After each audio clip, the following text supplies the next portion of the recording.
True leadership, they communicate and operate with clarity. There's no lack of direction. These are individuals that can be trusted. They present themselves with a level of credibility and they draw you to want to follow them.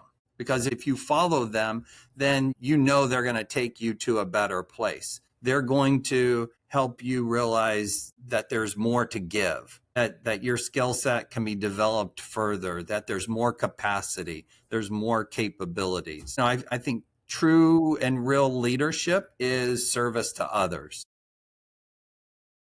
Welcome to the True Leadership Podcast, where we sit down with executive leaders to explore what leadership really means through the lens of their stories, their wins, their struggles, their vision, and their lessons along the way. I'm Ty Hammond, founder of One Mountain Leadership and creator of the True Leadership Approach, an awareness-based path that helps leaders shift their focus from what to do about their problems to how to grow from them.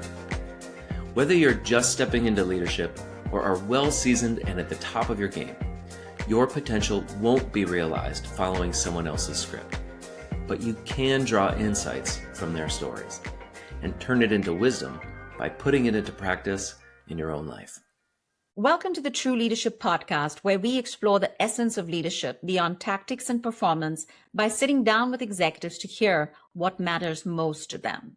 I'm your host, Jessy James, and today's guest is Pat Porter. Pat is a CHRO and enterprise people strategy leader who aligns talent, culture, and operating models with business transformation and growth. As Chief Human Resource Officer at Resolve Marine, he leads global HR strategy for a complex operational organization, advising the CEO and executive team on workforce planning, leadership effectiveness, and organizational design. With over 20 years in senior HR roles across global and matrix enterprises, Pat is known for translating strategy into scalable, performance-driven people systems. He combines structured thinking with a bias for action, building modern HR functions that drive measurable impact, strengthen leadership pipelines, and sustain enterprise value creation. Pat, it's an absolute pleasure to have you on the podcast today. Jessy, thank you for the introduction as well as the opportunity for today's conversation. Absolutely. Pat, I'm curious, who is someone from your early life or even, earlier on in your career, who shaped the kind of leader that you are today? It could even be an experience. For me, I think I'm very fortunate that I had a number of individuals. So it's difficult to just identify the one. But I was, again, fortunate to be surrounded by a number of amazing people, leaders, mentors who are still part of my life today and my career journey. These individuals, to be fair, they would be grandparents. They would be my parents who set a clear standard and structure in place for me to attain goals and achievements. But then also being a student athlete, I was very fortunate at a young age, primary schools, secondary schools, university, to be surrounded by some amazing coaches who are true leaders themselves, have accomplished profiles and careers, and they have imparted, the leader I am today. They have helped shape that. And I'm very grateful for having those individuals in my life then, as well as keeping them in place today when those moments of opportunity for future growth, as well as challenges that we all face, that they're a text away or a phone call away. And Pat, how have these people really influenced you in terms of, the leader that you are today and how you show up? They've invested in me, right? Whether it was the simplest of lessons or it was presenting me with a challenge to see how I was going to respond. By paying forward, in many cases, they have accolades and achievements that fill a long list, but they saw an opportunity to pay forward, not only into me, but many others as well. And so by being there every day, as I faced, the task at hand, to set forth, whether it be a competitive, an event such as a football game, or it's becoming the best person I can possibly be. They set the tone, they set the course, and it was early on a part of me being able to execute upon that. So that's really shaped, and those lifelong lessons have stayed with me and keep me propelled forward today, that I give back to, whether it be my team members that we're working together to accomplish a goal, or it's also shaped my interest in helping individuals achieve their maximum potential. So, in the role that I'm in, Jessy, if I'm helping individuals grow and achieve their potential, then that's going to ultimately help their team and the organization level up as well. Any particular stories that stand out for you in terms of people who've influenced you? Yeah. So at an impressionable age, I'm a college student. I'm faced unsurmountable odds against me as a walk-on collegiate football player. I show up on campus. I'm not the biggest. I'm not the strongest. I'm not the fastest, but I have a heart and I have a passion for the sport, and that I'm going to figure it out. And so I was, again, speaking earlier about people influential in my lives. Two coaches in particular, Coach Tommy Limbaugh and Coach Bill Curry. They saw that passion and knew that there was some untapped potential there. And so they found a way to pull that out of me.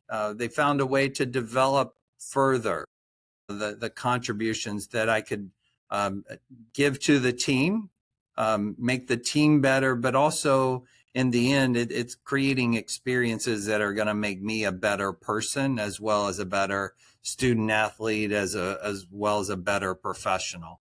That's one of the clear examples that always stays with me. And those two individuals, those are ongoing conversations I even have today about, how I perform as a leader. Another example comes to mind when midway through my career path, I joined National City Bank. It was the 9th largest bank in the United States at the time. And I was stepping into a management role where I was by which going to manage recruiters across a diverse geographic area. And I had never stepped into an organization this size. I believed in myself. I had a foundation as an HR generalist, an HR business partner that I could build on. But it was really, stepping into a role where I was going to experience a lot of firsts. And I was fortunate enough to have a mentor in Greg Bader. He knew that my desire to be successful in my career as well as this organization. And yet he found an opportunity to invest in me by saying, Pat, if you want to be successful, be verbal, be visible, don't hesitate. And Jessy, I'm sure as the conversation goes today, you're going to hear me reference that mantra more and more, because it's a message that not only helped me in that moment find my footing, find my ways to add value and contributions to that organization and drive the talent acquisition strategy.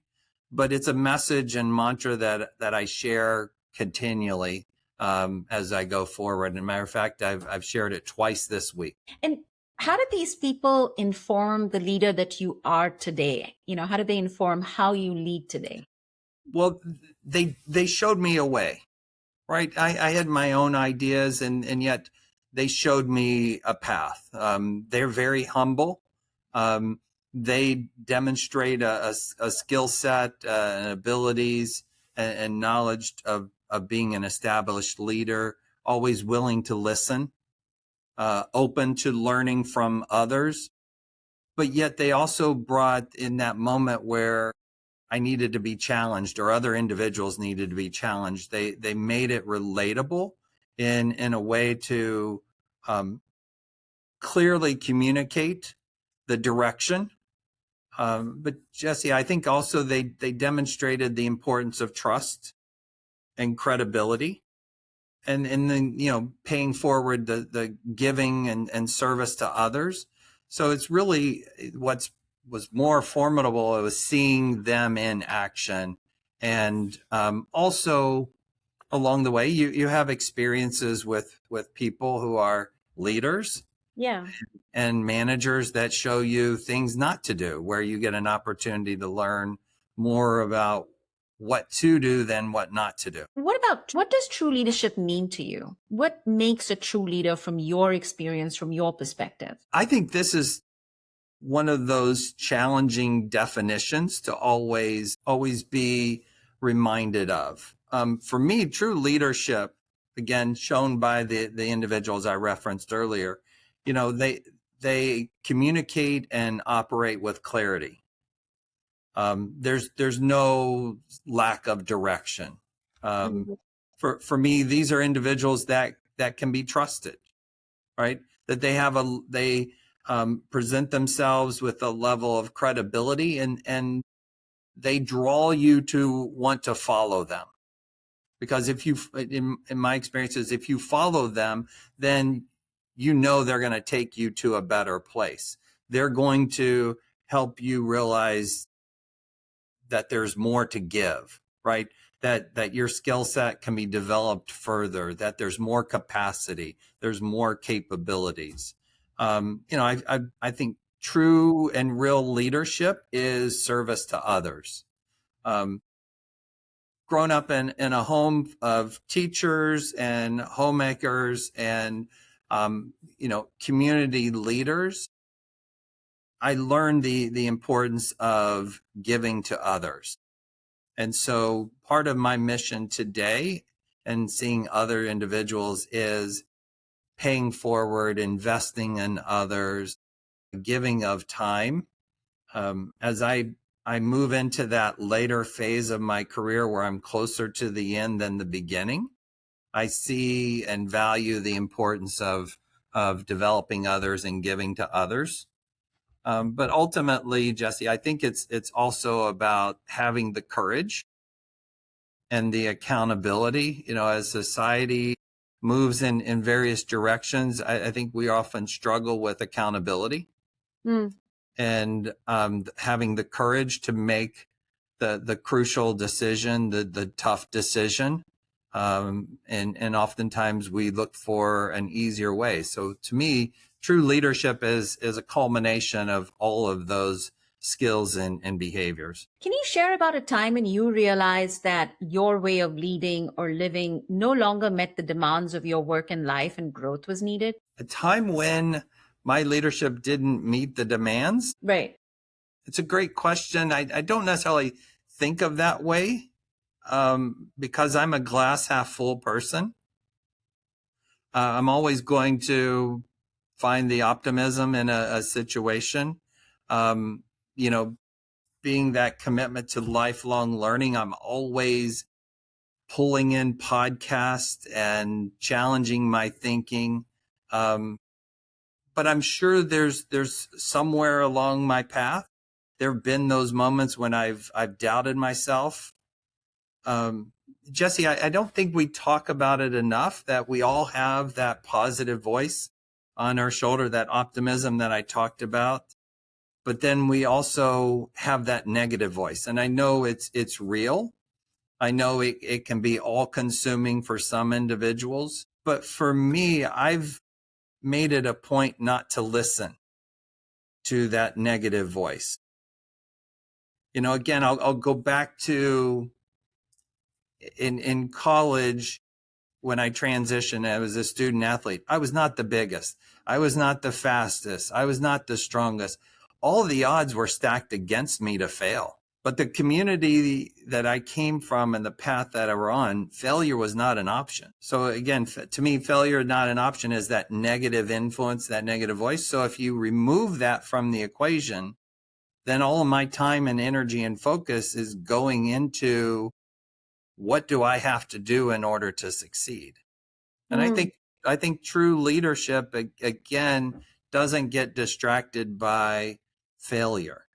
And I'm curious, Pat, was there anything that you needed to outgrow or let go in order to, let's say, not pay attention to that negative voice or, all of these other things that kind of led to you getting past these challenges and growing in that situation?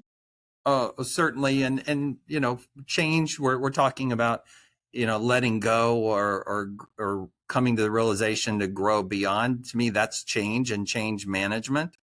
So, it was in that organization where Greg Bader challenged me to say, you want to be successful here? Be verbal, be visible, don't hesitate. Well, I was coming from various positions where, one, I was, in a sense, a new kid on the block, right?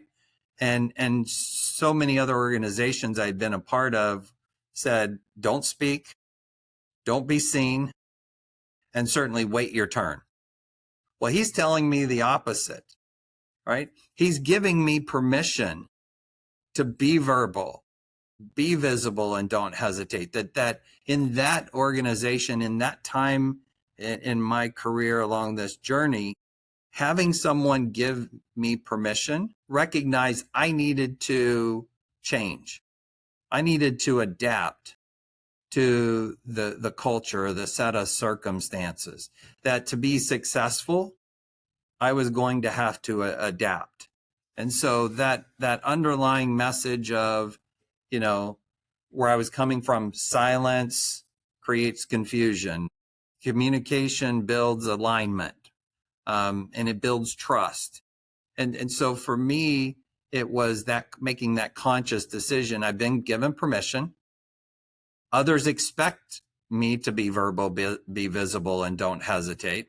So there's safety in moving forward. Yeah, yeah. And continuously growing, which is what you're explaining, right? Continuously growing and learning, it requires a real amount of commitment. And I'm curious, thinking about your journey over the past few years, what's been the most valuable investment that you've made in yourself and, in your commitment to continue to grow and develop and learn? The new space, as we're all challenged with it, is artificial intelligence.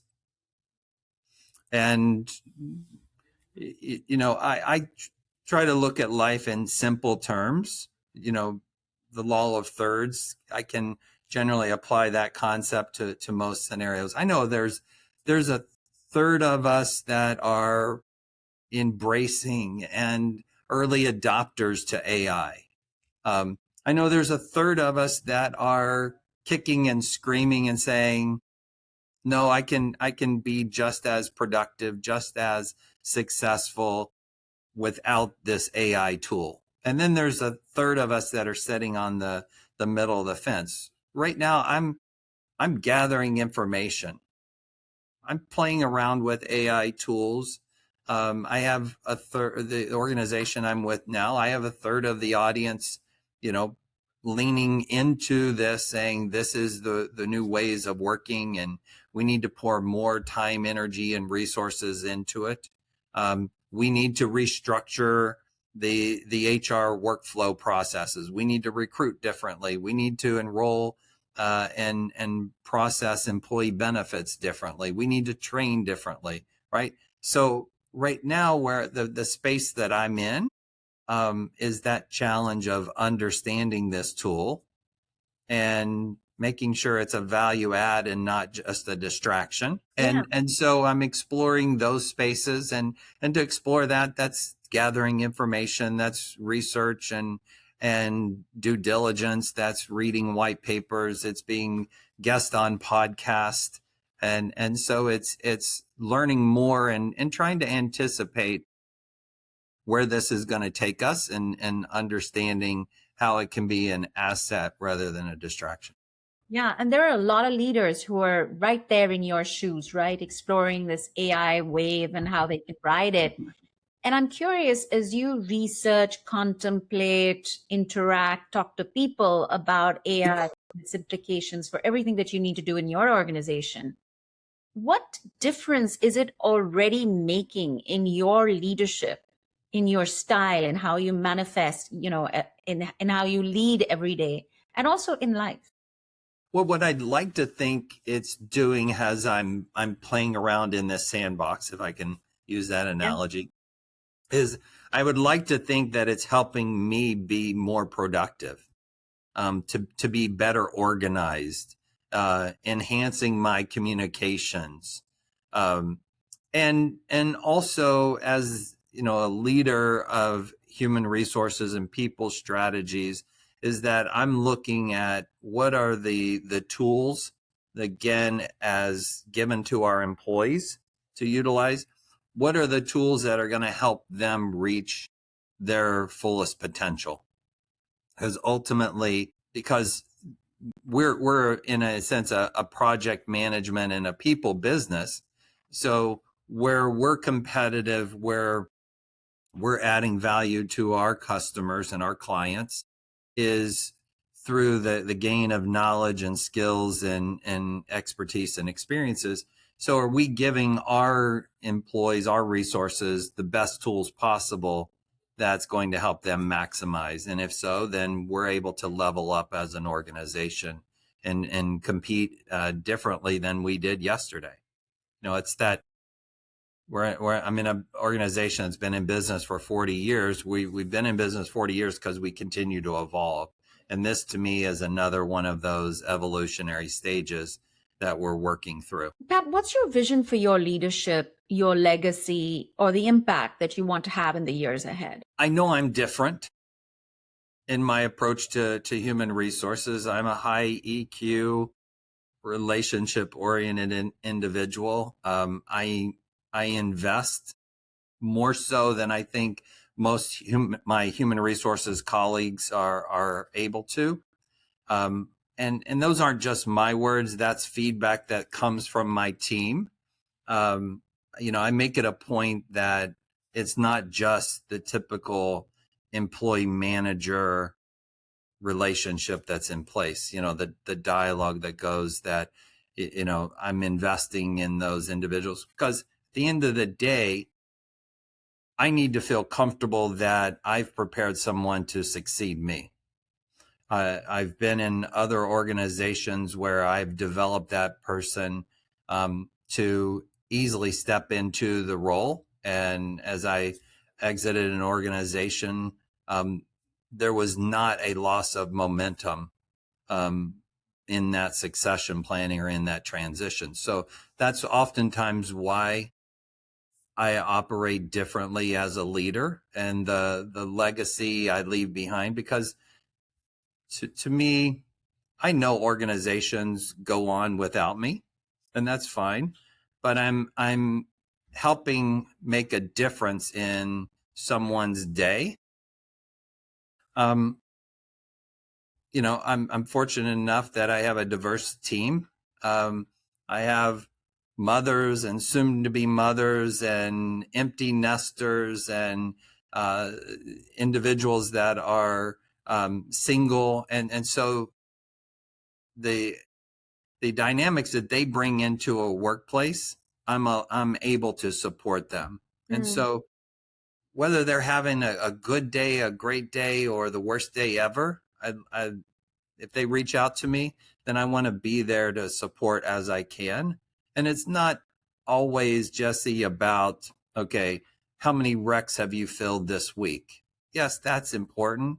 But also I want them to know that I'm focused on the whole person, and know that that they're going to get support, as well as challenge and development from me as their leader. You have a very holistic approach to development, and I'm curious, right? What are the ways that you feel you need to grow personally, you need to develop personally to realize this vision that you have, right, around ensuring there's a succession plan, ensuring that you support the diversity in your team, in your organization.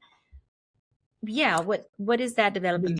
It's growth through everyday experiences, right? I've been What does that fortunate. mean? What does Yes. that mean? How do Well, you grow through everyday experiences? I've been fortunate to have held positions of leadership in different organizations, professional service firms, supply chain management, um, business to consumer. And now I'm in a niche industry of salvage and emergency response for the commercial maritime space. I see throughout this human resources career, I see individuals in various roles, levels of organization.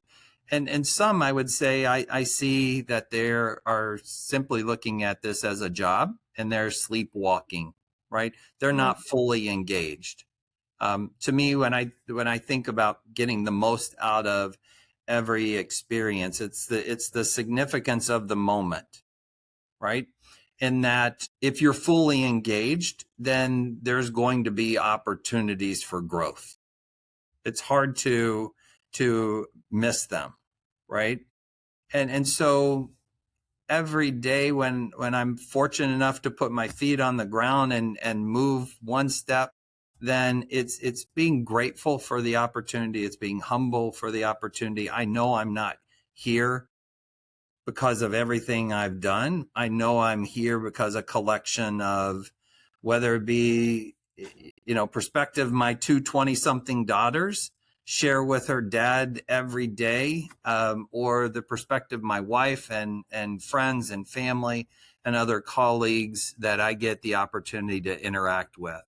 And so to me, it's being that level engaged, but that sentiment of being the son of a high school teacher and the importance of education and lifelong learning, that I know the next lesson to learn is just around the corner. I may not know what it is, but it exists around the corner as I move forward. Where do you feel most tested right now? Like, what challenges are stretching you the most, both in leadership and in life? Well, in life, we'll start there personally. Being the father of two 20-somethings, and I'm very proud of them both. They're living their lives. They have their own dreams and desires and wishes. And so what can I do as a parent without hovering over them? Right? It's their life. But what can I do to support them as my parents supported me on this path? So that presents challenges. Geographically, they're on each coast. So I'm kind of in the middle. So, time and distance, but technology helps us stay connected in various ways. Also personally, I have aging parent.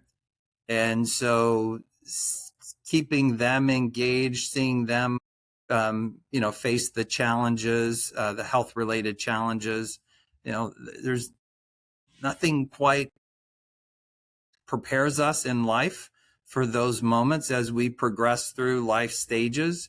But, I look to others who are either parallel to me or have come here before me, and what worked for them and what didn't work. And so that's the planner in me, and facing, the challenges that might be presented there. Professionally, as I spoke of earlier, it's the change of AI, right? Mm-hmm. So in my career, I've lived through the dot-com days.